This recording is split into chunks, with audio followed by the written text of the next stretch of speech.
Hello everyone, I am Tacit and welcome to the Gems of War Tower of Doom week 26 day 4. So today we got ourselves the Sentinel hero class event. It's actually the tankiest hero class in the game, so definitely worth considering getting it up a little bit. It also comes with our Scale Shield, though don't bother buying up to it. All you have to do is get 250 wins with the hero class and you'll automatically be able to get it, so don't bother buying up to that point just to get our Scale Shield if you don't already. However, it is an insanely good weapon, so make sure to go get 250 wins with the hero class, as it's used most obviously with Rowan build. Normally our Scale Shield, Rowan, Leprechaun, Mirage Queen is the most standard build for it. However, it does have a couple other instances here and there where it does get used, particularly Guard's Avatar, as well as obviously anything that has a armor boost ratio. Aside from that, we will briefly go over the Mythic tonight that's coming out tomorrow. We will be extensively going over it tomorrow, of course. Actually, I'm going to probably be ending the stream a little bit earlier than normal. Not too much so, but just so we can go and get to bed nice and early and wake up nice and early so we can go cover the Mythic nice and early, since yeah, it kind of gets launched at like 2 a.m. in the middle of the night, so gotta get some sleep first, and then we'll go cover it. Also going to require at least an hour of testing just to see what on earth that thing can do. But then again, I don't know. Would we be able to test it? It might be one of those mythics where I have to not do the key opening. I'm not sure, now that I think about it. Because it's one of those mythics where you almost have to test it before you make a team video. So doing a key opening and a team video simultaneously, I don't know. We kind of know, like, premise-wise what it's probably going to be used with. We just don't know how well it's going to be used with those premises. I don't know, we might still do it the normal way. If nothing else, we could test tomorrow on stream. And we'll probably be briefly covering him again when we go do Enraged Karandera anyways, since at least one team will probably utilize Enraged Karandera with it. But anyways, I might as well start with that, actually. Let's just go over the Mythic. So we have a couple times already, but let's do it one last time before it's actually launched. Let's see, right over here. So this is the Mythic coming out in 6 hours from now at 2 a.m. Eastern Standard Time. It's standard Friday reset time. But anyways, as far as the troop, it does the following. If we just go bring it up, also need to make sure to go save that file for the thumbnail later. Actually, I might already have it. Didn't I use it for the Monday video? I think I was going to, but then I didn't use it in it. But, so I already have it saved. But anyways, we're getting the Arc Diva. This is the Mythic coming in tomorrow. It's a white helm, so it's competing with Guard's Avatar on which one you would want to get. Though Guard's Avatar isn't Soulforged this week, so if you don't end up getting this weekend, you might want to consider getting Guard's Avatar, so you have at least one Mythic for white helm, as it might be a while before you can get a white helm Mythic, given that both instances to do so are happening pretty much simultaneously with Guard's Avatar and Soulforged in this thing as of tomorrow for the following week. But anyways, it's a Mythic from white helm, Divine Human. Pretty relevant that it's Divine Human, because you can 40% and 50% mana start it. As far as the ability, it's a 20 mana cost yellow, purple, red. It chooses allies and gives them magic ×2 +1 attack, life, and armor. So a bunch of stats. That alone is pretty bad. However, the next part is what makes it viable, and then fills their mana. So this will bring any troop in the entire game to full mana, obviously being pretty good and probably only exclusively used on Mythics, given that course Mythics at minimum have a 20 mana cost, meaning he's converting at minimum his 20 mana over to the troop. However, even if they have a higher mana cost like that, like a 28 or a 32 or, you know, 35, like in Enraged Karandera, doesn't matter what their mana cost is, they will go to full mana.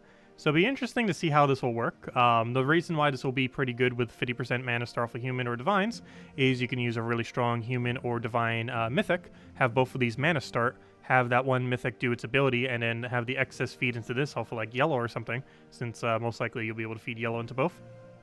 And then you cast your strong mythic, and then you feed the mana right back instantly, and then cast your strong mythic again. So it has a bit of potential there. Though I do feel like most of its value, probably about 80% or so, is going to be from its very final trait. It is Sanctuary. It barriers and blesses a random ally when matching 4 or more gems. So this is going to be pretty good for defensive purposes. I believe it might actually be the most defensive final perk in the entire game. Not only does it end up giving you barrier, so you can protect against 1 instance of damage, but it's also going to end up giving you Bless, which gives you a bunch of status effect immunities. This is also particularly good because he's going to be feeding mana into something, and Bless does give immune to mana drain if something didn't already have it, so it helps protect your mana a little bit more than it would otherwise. But you're going to get a lot of value from that. Barrier and Bless every extra turn. Take like 6-7 extra turns, have your entire team Barrier Blessed, and pretty much be good to go as your mana accumulating. One thing to note about this ability, though, or as far as saying, it can only be used once, ever. So even if you have 2 of them, you can still only cast it once. And obviously with one of them on your team, still, you can only cast it once. So regardless of how many you have on your team, he is a one cast ability. This is very rare within the game. There's not too many instances of it. However, he is one of those very, very few where you cast the ability once and you can't again. However, unlike many other things where you do it and the troop becomes pretty much useless, he does have, still maintains his final trait. So even in that instance, you still have the final trait to end up utilizing. Overall, it's a very intriguing mythic. It's probably going to ultimately be B tier. It could be S tier if there's some kind of really broken meta that forms out of it. However, I feel like in the current state of the game, there's not going to be a super broken meta, but that will take a lot of testing, more than we could do for a first luck video tomorrow morning. But yeah, this guy's going to take a lot of testing to really figure out if he's usable for anything ultra broken. But hopefully we'll find out and see what he could do. But overall, that's the mythic. Definitely one of those mythics where it's going to require quite a bit of testing before we truly know for sure. But on face value, it seems pretty decent. If nothing else, its final trait's pretty solid. Like, even if its ability turns out to be completely useless for almost everything, its final trait's still going to be useful for pretty much every team that wants to not die. It's kind of like the Sentinel class, in a sense, where it's really good at not dying. Anyways, let's go do all the other things we need to go do. Let's start with Sentinel hero class. And just get that out real quick. I have this for 75 gems. I'll pass. I'm still not sure if that is or is not worth it. I feel like it somewhat is, but also isn't. I'm not sure. But for only 75 gems, that's kind of tempting. Maybe for 100, we won't, and I haven't been. But for 75, I don't know, that's just so enticing. 1,000 souls and, oh, just for fun. How much does souls cost in 75 value worth? 75 would technically get you more souls than that. 75 would get you 2,100 souls, or if you compare it to this, 2,250 souls. Regardless, it's about like 2,200 souls or so on average. Is how much it would get you from there. Though that's a complete waste doing it there. But obviously, the main reason you're doing this is not for the souls, but for the metal. Just wanted to see what the soul ratio was on it. I don't know. I still don't feel like it's worth it, but it's a full metal already. Nothing else, it gets our commons upgraded a bit quicker so we don't ever have to worry about them eventually. And we already know we're getting new kingdoms, and those new kingdoms are going to have at least one or two commons each, which is going to start adding to them. But anyways, okay, so let's go do Sentinel class. Obviously, we already showed the team for Monday, so we could literally just plop this team right in, and we should be good to go. The reason I'm using mech is because mech gains extra damage off of Brown, if you're wondering why on earth we're just randomly using mech. But there's a reason. It gives us 5 additional damage, which obviously is good. Also, let me go make the chat bigger. I can't see you guys. I didn't even say hello yet. Let me go do it. Oh, also, by the way, I have more codes, by the way. We finally have more codes. Kaki gave it to me last night. Actually, she gave it midway through last stream, but I didn't notice because I didn't have Discord open. Yeah, we could have technically have done it last night, actually. But I didn't notice it in time. I noticed it, like, literally as soon as I ended off my stream. I, like, looked at it and it's like, oh, she gave me more codes. Oops. And I saw the time. It's like, oh, it was like 8:36. I was, like, midway through the stream. But, oh, well, we have them today, and we have them for at least the next month. So we'll be doing that again. Anyways, hello Defiant, hello Logic, hello Imperial, hello Cookie, hello Rogue, hello Mr. Jesse, hello Isabel, hello hello Andre, hello Daddy Shark, hello Corey G, and hello everyone else. Welcome, welcome, welcome, welcome, welcome, welcome, welcome, welcome. That's a lot of welcomes. Okay, where were we? Let's go take a round. Let's go kill the whole team. And continue. Well, so the main reason we do this, even though we have all the classes maxed, gives you 25 gems. In a relatively quick pace. Not the quickest in the game, but quick enough to justify doing. I do not advise spending gems towards class events, though. They actually have one of the worst returns on investment. Actually, probably the worst return on investment of any of the events in the game. I haven't done it for over a year now. Actually, it might even be a year and a half since we spent gems. It was like back when we were still leveling hero classes. I was still spending them on occasions. Just kind of power leveled a little here and there. But yeah, it's been a year and a half. 2019 June or 2019 May, somewhere around there, was the last time we ever spent gems on the class events. It has been that long. Because I don't think I tried taking leaderboard at any point for that. I might when they start adding new classes for the kingdoms though, because we're already going to be spending a lot to max them to show a video probably on the first day. So in doing so, we might just go and try for leaderboard, since we're going to be maxing it anyways for the video. Because it's pretty expensive. If you want to insta-max a class, like literally the second it comes out, have it maxed, without grinding it to any capacity, It would cost you about 5,200 gems, around there. It costs 5,050 as far as how much EXP you need. However, the initial EXP is slightly more than 1 gem per, so then it becomes 1 gem each for the EXP. But yeah, it's super expensive. It's like 5,200, 5,300. Though realistically, you manually grind at least some amount of it. But if you truly wanted it instant, it would cost about 5,300 or so gems. Which is obviously very high. So at that point, we might as well try for leaderboard. Though there's also going to probably be other people trying for leaderboard too. I don't know, we'll see. Though I highly doubt too many people would bother doing that. Because that's a lot of gems to throw down. And we definitely can't do that every single time. If we did that for every single class that comes in, let's assume they're adding like 6 hero classes, we'd be at 0 gems if we did it for everyone. But at least initially we'll be doing it probably. We'll see. We still don't know exactly when they're going to be adding kingdoms and all that. They kind of teased it earlier this year, and then still haven't really gotten more news on it. And I highly doubt it's next patch. I highly doubt we're getting a... It's probably not happening until summer at the earliest. But hello, John. Welcome. I'm glad you're healing. Glad to hear. Hello, Ricardo. Hello, Mashia. Welcome, welcome. Oh, it feels so weird. I'm like trying to cast Leprechaun. And it's like, oh yeah, we can't use Leprechaun, can we? There is no Leprechaun.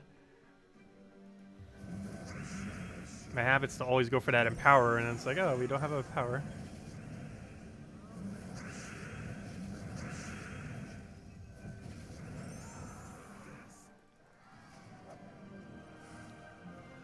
Also, does this look like water? What does it even look like? Yeah, it's definitely water. I'm definitely not drinking something else.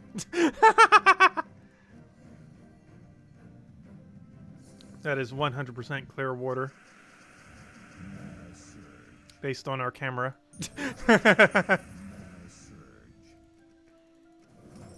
Oh, hello, Kenneth. Welcome. Little Leprechaun's a lie. You just max your 21st class? Nice, you're getting there. Others all at 70. The final stretch. It feels good to finally have done. The only problem is once a lot of people are going to start getting close to getting done, they're just going to start adding more classes very soon. It's going to be annoying again. I'm done with all classes, but then we're going to have to go and start maxing them again. Though if we're going to auto-buy them, we technically don't need to. I will at least to some of them so we can do a video instantly on them.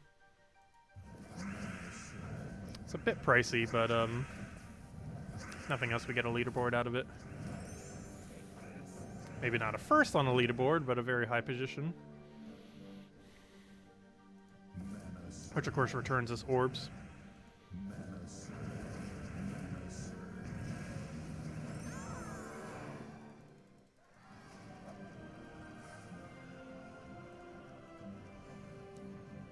Yeah, this is the first soda I've had in about a month or two.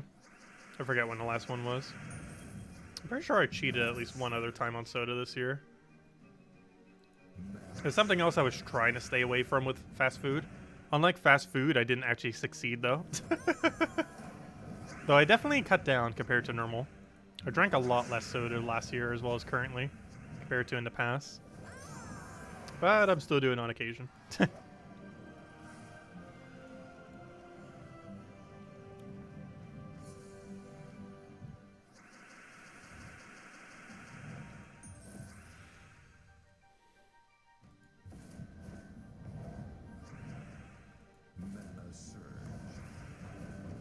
Oh, that thing's really annoying on this battle.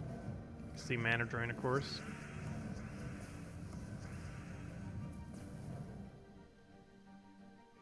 Wouldn't the new kingdoms give everyone a chance to get war coins? Yes, that should happen. Every new kingdom they add should be 25 war coins for everyone. Or 15, whatever it was. Was it 25 or 15? It might be 15, actually. Why do I feel like it's 25, though? Oh, no. It's one or the other. It's 15 or 25 per kingdom. I think it was 25. I don't know because I've never gotten to see it yet. Because obviously we've already had every kingdom upgraded. It's either 15 or 25. I'm gonna take a skull here just to make sure it goes down.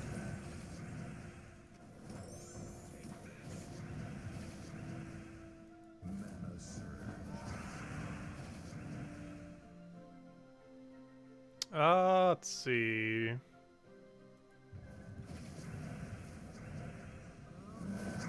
And dead.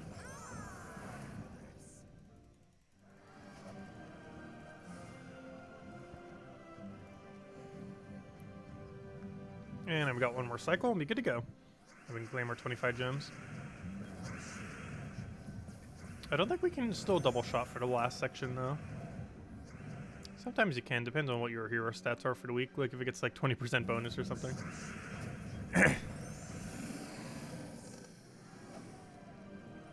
But I don't believe we do have enough damage.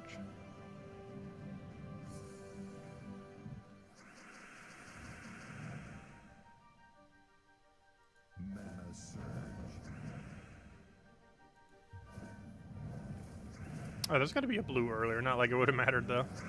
But he moved it. Oh, we do have enough to double shot. Nice.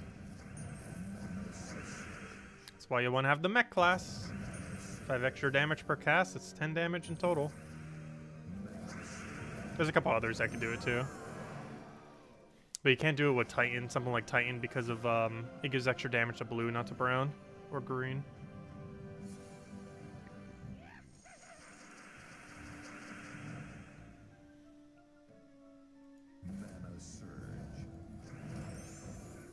Hello, Barbara. Welcome.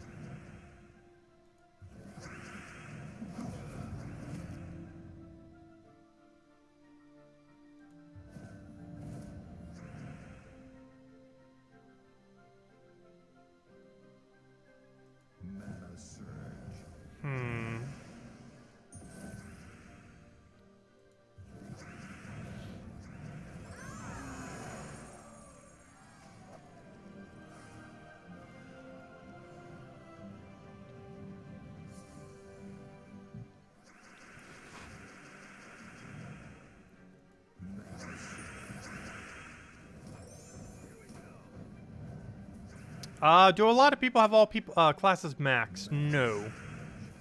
We don't have an exact percent because the game doesn't have an achievement for all hero classes max. However, if I had to guess, it's less than 1% of the entire player base. Probably even closer to 0.5%. It takes about 1,000 hours. And that's with the most efficient methods. Takes even longer than that otherwise. It's going to take even longer once we get more hero classes. Yeah, it's a very, very, very, very, very, very long grind. One of which you generally have to go out of your way for, too. Because the passive ways of gaining XP for it's relatively slow.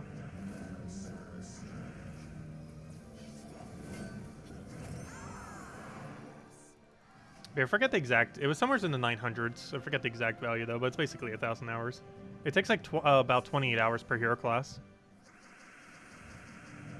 And there's 34 hero classes, so it's 28 times 34.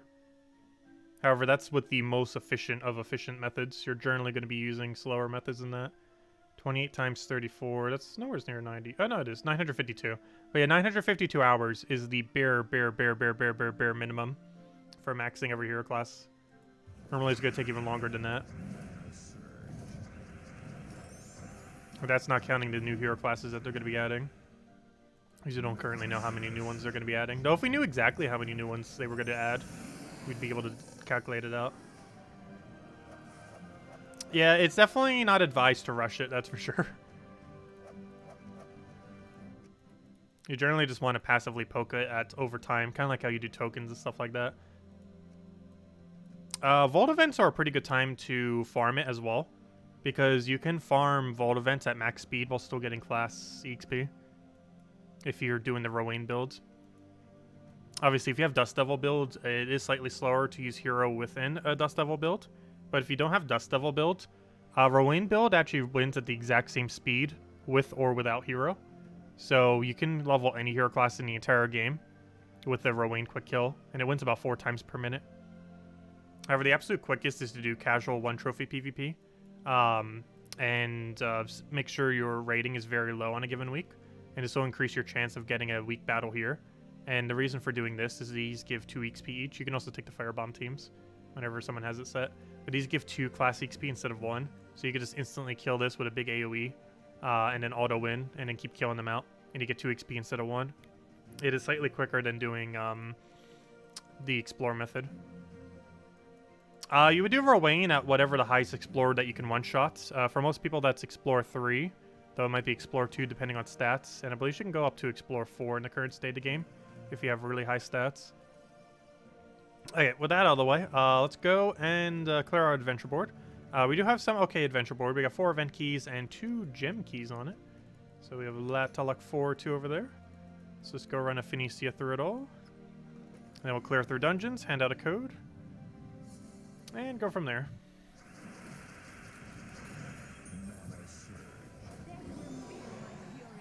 And then probably just farm a little bit. What do we really need to farm for at the moment, though? Tokens and XP. They're the only 2 things we really need. Hero XP, that is, not class XP. Obviously, we finished class XP. But theoretically, hero XP is not done until we're level 2000. Technically, it keeps going beyond that point, but realistically, it has such diminishing return beyond 2000 that 2000 is essentially max level. And we're almost there. And by almost there, I mean like 2 years away. Though theoretically, if we grinded enough, we could actually get that done this year. However, we'd have to play like 4 hours a day. Like 3-4 hours of just XP grinding.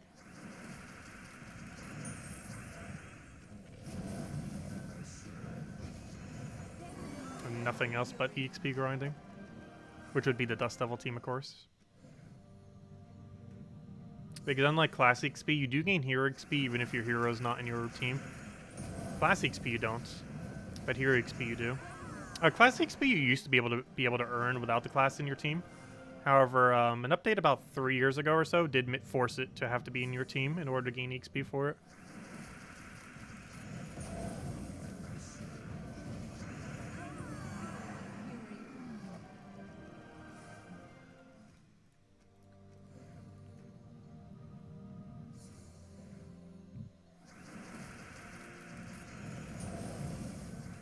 Two old-fashioned donuts. Cream donuts. Ooh, nice. I haven't had donuts for a very, very long time. Actually, it's been over a year. Because since I haven't been eating fast food, I was kind of considering donuts under that category.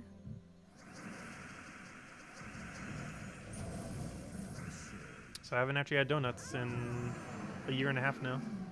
Or at least a little over a year. There's a really good donut place by me. I'm not sure if they're still open though, or if they've gone out of business. That's the problem with a lot of things now. Not sure if they're still open and or in business. Because it was a smaller place. Not Krispy Kreme, not Dunkin' Donut, but a small like family chain thing, or whatever you'd call them. Like there's really, really small chains that have like multiple restaurants, but like very, very few. Krispy Kreme's is good though. But no, they have better donuts than Krispy Kreme. Let's see. Take that over. Or at least their average donut is better than Krispy Kreme. Obviously, you can't really beat Krispy Kremes when you're talking about like Kreme's donuts though. But as far as all their other donuts, the other place was better. Then we'll clear out dungeons.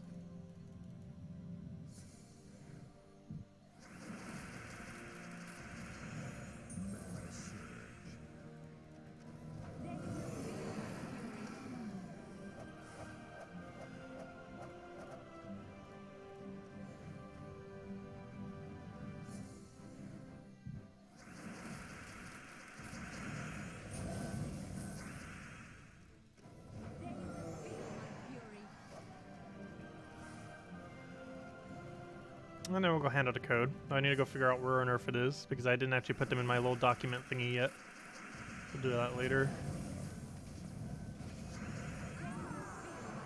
There we go. Easy as that. Okay, let's go hand out a code.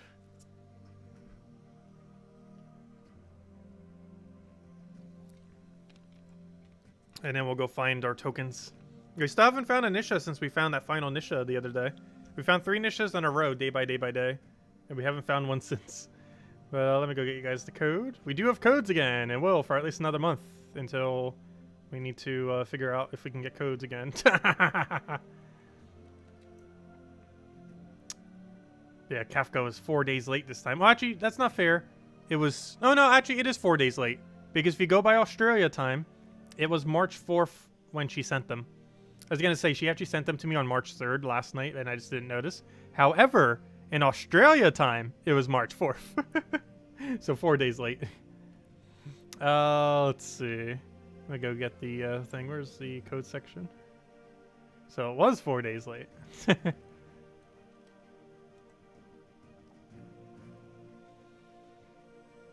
Let's see. Grab that, grab that. And there you guys go. There's a redeem code. Use on gemsofwar.com for the game code section. Your invite code can be found in your settings menu. Whatever game says right over here is what you put in for your invite code. Redeem code is right over there in chat. Just copy paste the random numbers and letters starting with FX. And give same word as always. 2 treasure maps, 1 gem key. That's not where they're located. There it is. 2 treasure maps, 1 gem key, 200 souls, and 2,500 gold. And you probably want to save that 1 gem key for tomorrow for that 0.1% chance of that mythic. It's low, but it's a chance. But how many of them get sent out? Within 3 redeem codes, one of them is bound to give someone a mythic. So over the course of this weekend, we'll hand out enough codes that someone who claimed one of those codes likely got a mythic. Though there's a chance that we all got very unlucky and no one did. But anyways, so next order of business. We can pretty much just do whatever, since we're not going to do the other dailies, which we like never do. Underworld daily is worth doing, even though I never do it. You should be doing these. I should probably remind people more of this. The only reason we don't is because we have literally all of them maxed, which you could still be doing them even once you have them maxed. However, there's a lot less incentive to do so once you do have them maxed, so you could still be doing them if you really want to for the shards and stuff. But and then the other is 3 arena runs, which there's a pretty obvious reason why we don't do that. You could technically do 3 arena runs per day. Oh, also speaking of that, arena event starts tomorrow. Yay! Almost forgot. Because obviously the mythic is way more exciting. Anyways, let's go for a couple chests. And then we'll probably call it a little bit early tonight just because I want to get to bed early. So we can go wake up early to go over the new mythic. And then tomorrow morning we'll mostly be doing arena and messing with mythic more. Where on earth is the team? There it is.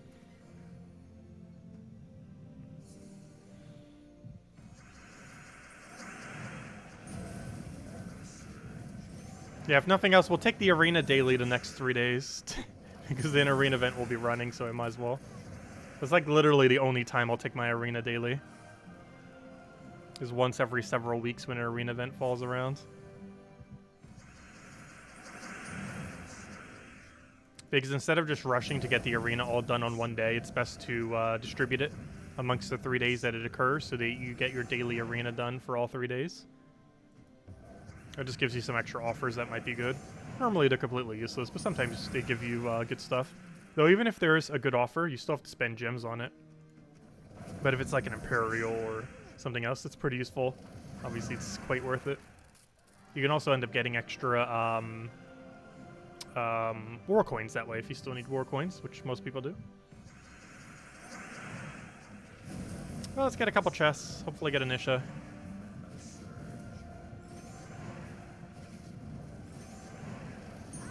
Tokens aren't going to grind themselves if we never go for it.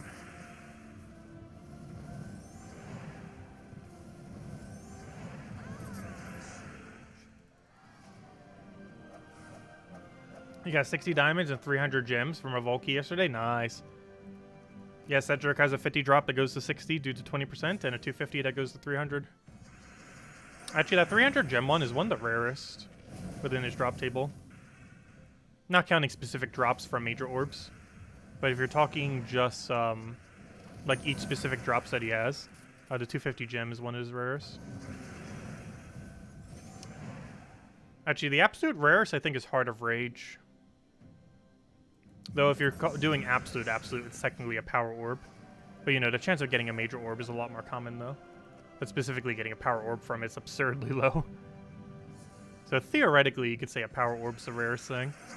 But if you're talking about the actual basic loot of what it is when it drops, the rarest one is Heart of Rage, with the second rarest being 250 gems. But if you're basing it on what you can actually get from your drop, I guess theoretically every single mythic within the gem keys would technically be lower chance, wouldn't it? So you can't really count a power orb in that way. You have to count it more as like a major orb drop.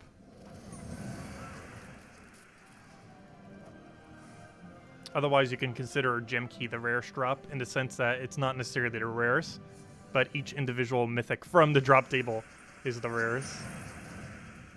If you're breaking it down that way. Which means, yes, Heart of Rage is the rarest thing, with the 250 gems, I believe, being second rarest. Is basically what it comes down to.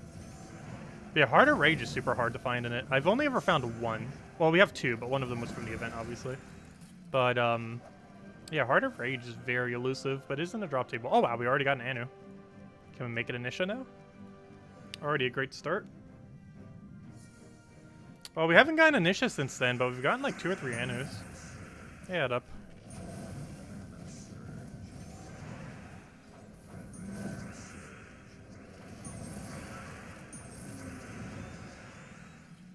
Hello, Ian!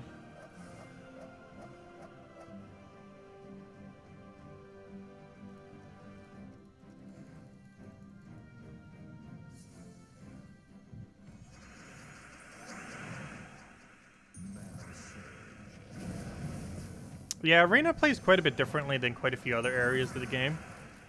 You have to build teams that you would never actually use ever. Which, diversity-wise, is kind of interesting. Like, you'd use some of the weirdest teams in existence when you try drafting an Arena. Especially if you never repick. It's normally worth repicking once, if not multiple times. They even added a repick button because it's so needed. So you can only repick once for free. Though 1,000 gold is not a lot of gold, it's pretty easy to obviously keep doing that if you really had to. The repick button was mostly just for convenience and for the actual gold saving.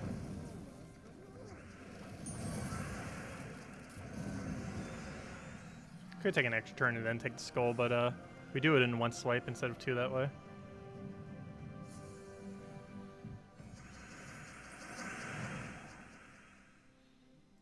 Yeah, if I want to get it max, I would just use an orb on it, but because it's from the vault, I'm not going to do it. The one from the sun, I will, even though we haven't yet, just because it's associated to a kingdom. But Heart of Rage is not associated to any kingdom. Oh, it's associated to the vault, which is not a kingdom, of course. So upgrading the Heart of Rage to max is kind of pointless, other than just for completionist sake, of course. But at least in the current state of the game, there's no kingdom upgrading purpose to maxing it, compared to something like the Sun, where you do get a star at some instances. Actually, can I get a star right now from doing that? And I haven't yet. Let me go check. Because I don't think I maxed it. I might have. Can't remember if I did or didn't. Let me go check. It was from Suncrest. Can we get a star from upgrading it? No. That's what I thought. We're at a point where upgrading or not upgrading it means nothing. Once we get another troop, it'll matter. But currently, it actually has no effect on the thing. Because level 17, or it's from 17 to 18, was based on having 27 troops traded, rather than having 27 troops to level 20. So we didn't actually have to level it to 20 in order to do it. However, when we want to go get when we get another Suncrest troop, it will require us to go upgrade the Sun at that point. But at this current moment in time, you can have max Suncrest without having the Sun maxed.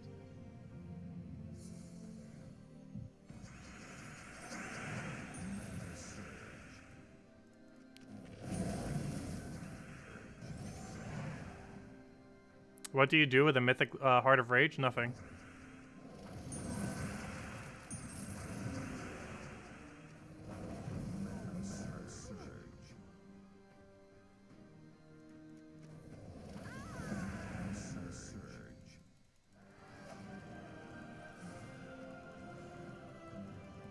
But I'm not sure why they made Heart of Rage so much worse than the Sun. Both of them are rather meh troops, but the Sun is like 10 times better compared to Heart of Rage. It is quite a contrast.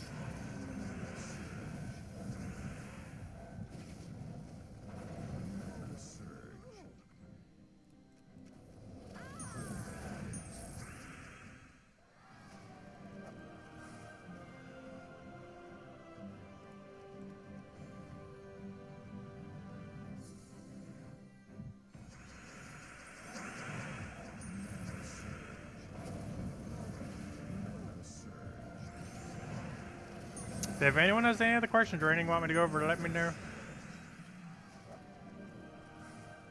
Because once we get this next chest, we might just call it a wrap for now. Since there's not too much to go over tonight. However, tomorrow we will wake up nice and early. And we'll have a lot to go over. Well, mostly the Mythic, obviously. But the game plan for tomorrow is I'm going to wake up super early. Try to stay up and not fall back to sleep. Record a video at some point very early in the morning. Hopefully have that up relatively early. Exact time is questionable. And then stream at 10 a.m. Eastern Standard Time, which is in 14 hours from now. I guess technically 13. It's like 13 and a half hours from now. Oh, what was your question? I already answered that question unless you posted another question. Oh, wait, never mind. That was Imperial. Hold up. You have work tomorrow morning. So how about crafting in RageCarrion tonight? That I cannot. Actually, I'm not even sure if I'm going to be crafting in RageCarrion tomorrow morning. It's still up in the air if we're going to craft it or not. I might, though. We might be crafting in RageCarrion next stream. I feel like if we're going to do it, it's going to be next stream tomorrow morning.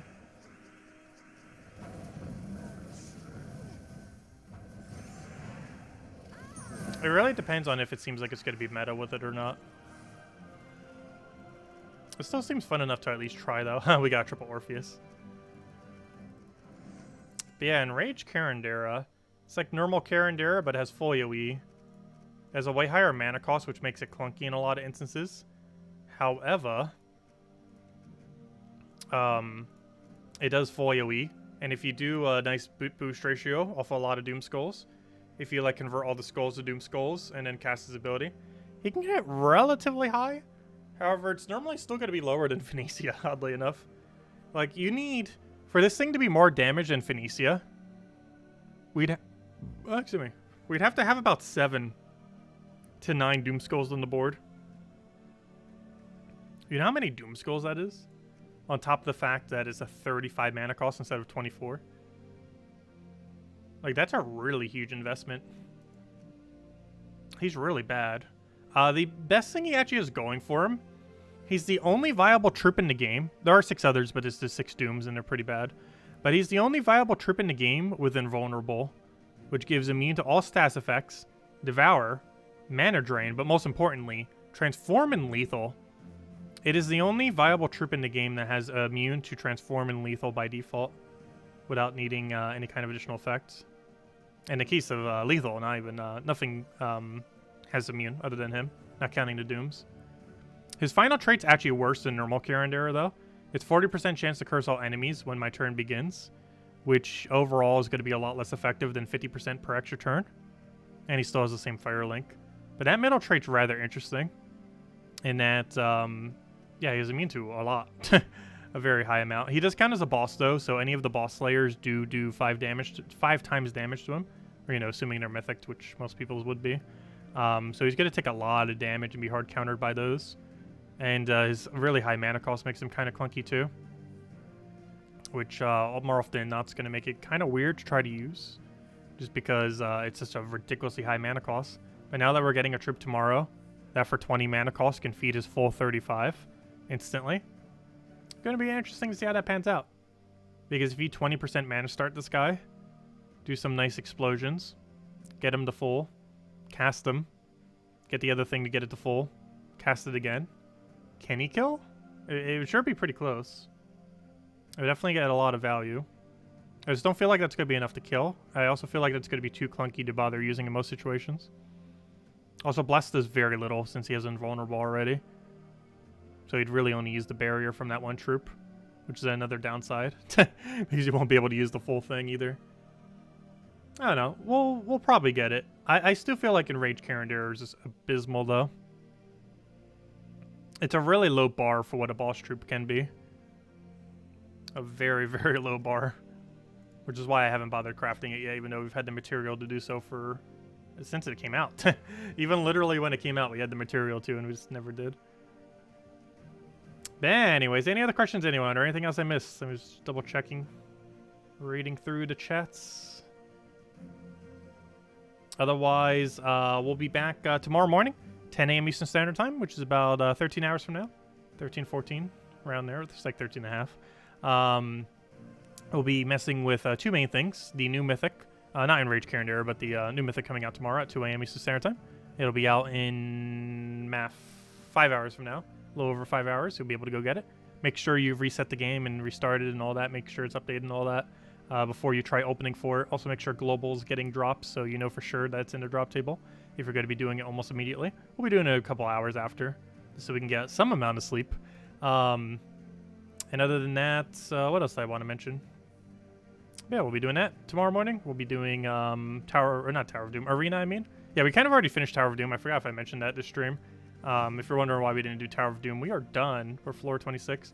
The only reason we'd ever do more at this point is if we want to go claim a leaderboard spot. However, we're kind of in an okay spot where we're not really going to take the one above or drop below, so we should be fine either way to just kind of stay where we are. Let's see, there's one other question. Best way to farm vault keys is to wait for a vault event. They occur once every 6 weeks or so, and you can farm them like crazy in order to farm Explorer during that time in order to gain a ridiculously high amount of vault keys. This is how many vault keys we got last vault event. We ended up getting 19 normal vault keys, an additional 9 off of pity, which is basically every single time you find gnomes, it goes towards the pity system. So we got 28 total vault keys, with 2 of them being epic vault keys for a total of 30. So we found 28 vault keys and 2 epic vault keys during that weekend. And we didn't even farm for an exceedingly high amount, though we were using the best team in the game for farming. Though we went the Rowain quick kill, which is just hero with anything that doesn't block Rowain, followed by Rowain, Leprechaun, Mirage Queen. Even that can still win at about 4 per minute, whereas the team we were using earlier was doing 6 per minute. But either or is still fine. Is that the only way to get Cedric? Yes. Cedric is only in the Valky drop table. There is no other way to get Cedric other than the Valky drop table. They did one mistake once where it was in the Soulforge. However, he no longer ever appears in Soulforge. Way back in the day, they accidentally brought him to Soulforge once. But no, the only way to get him is from Valky's. And realistically, if you want to get one single copy, it's probably going to take about 10 to 15 Valky's or so. And if you want to get a max without using a blue orb, it can take anywhere from like 60 plus, like 60 to 100 Valky's or so to get a max. So of course, once you have one copy, you could theoretically just use a blue orb on it. Also, if you want to use at least 2 in a team to do some gold farming teams that utilize it, like Double Cedric, Scout and Key, Egg Thief, and stuff like that, it does require owning a second copy. Having only one does not allow you to use 2 on the team.